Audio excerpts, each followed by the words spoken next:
Situation है, आप घर पे हैं और अचानक से डोरबेल बजती है और आप इरादा करते हैं कि ज़रा दरवाज़े तक जाके देखें कि कौन आया है।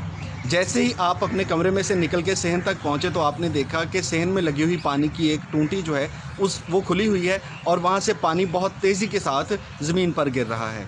अभी आप उस टूटी के बारे में सोच ही रहे थे कि अचानक आपने देखा कि सेहन में घर का एक छोटा-सा बच्चा जो खेल रहा था वो गिर गया और उसने रोना शुरू कर दिया।